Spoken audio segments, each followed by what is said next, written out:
Story 1.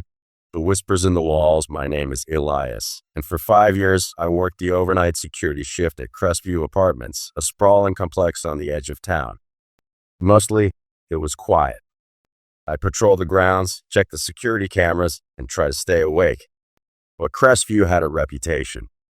Old rumors whispered of strange occurrences, unexplained noises, and a general feeling of unease. I dismissed them as local folklore until it started subtly. A flicker in the hallway lights, a door creaking open when no one was there. Then, the whispers. I hear them late at night, just below the threshold of hearing, like someone murmuring in the next room. I checked, but the hallways were always empty. One night, I was reviewing the security footage when I saw it, a fleeting shadow moving across a vacant apartment's window.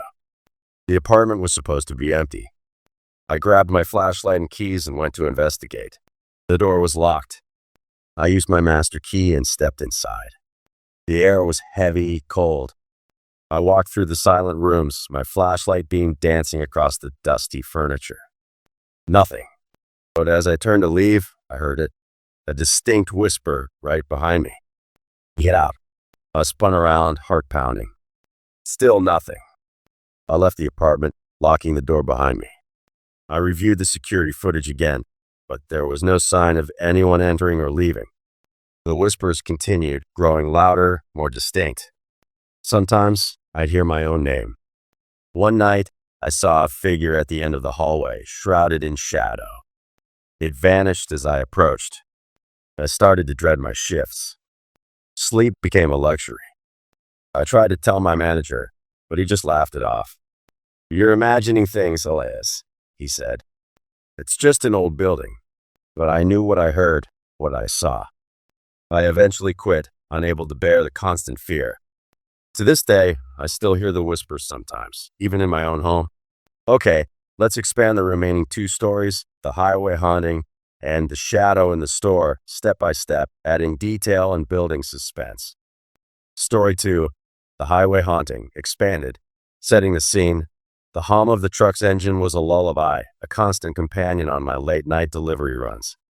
The road stretched out before me, a black ribbon unspooling under the headlights, cutting through the thick, soupy fog. It was the kind of fog that swallows sound and light, making the world feel small and isolated. I was delivering a fresh batch of pastries to a small diner about 100 miles outside of town.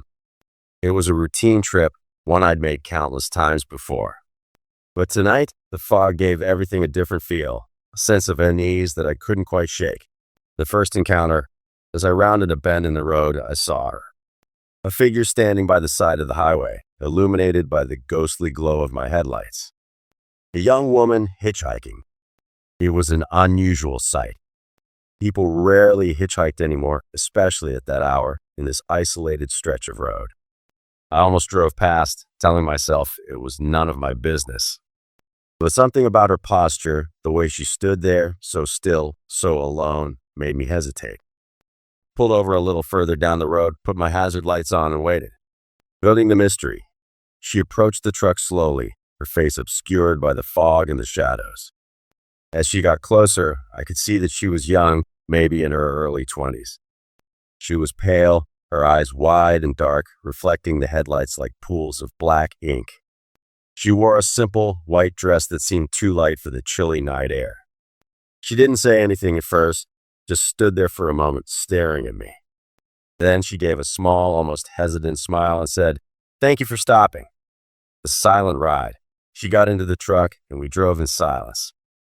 The fog pressed in around us, making the world outside the cab feel distant and unreal. I tried to make conversation, asking her where she was headed, but she just shrugged and said, "Nowhere in particular." Her voice was soft, barely a whisper. I glanced at her a few times, but she was always looking out the window, her face turned away from me. The vanishing act. After a few miles, she pointed to a turnoff, a narrow, unmarked road that disappeared into the fog. "This is where I get off," she said. I slowed down and pulled over to the side of the road.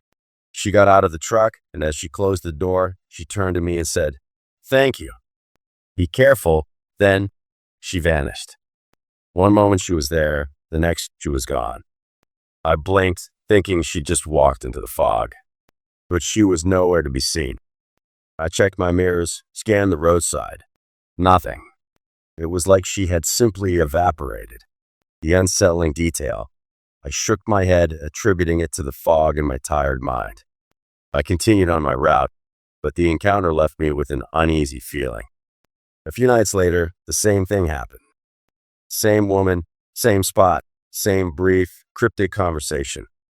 This time, as she got out of the truck, I noticed something that made my blood run cold. Her feet. They didn't seem to touch the ground. They hovered just above the asphalt as if she were floating. The revelation. I didn't stop for her again. I changed my route, even though it added extra time to my deliveries. I couldn't shake the feeling that something was terribly wrong. I later learned from an old newspaper article I found online that a young woman had been killed in a hit-and-run accident on that stretch of highway years ago. Her body was never found. The description in the article matched the woman I had seen perfectly. Story 3. The shadow in the store. Expanded. The routine night. The fluorescent lights of the 24-hour pharmacy hummed overhead, casting a sterile, almost clinical glow over the aisles of cough syrup and pain relievers. It was a typical night shift. Quiet, uneventful.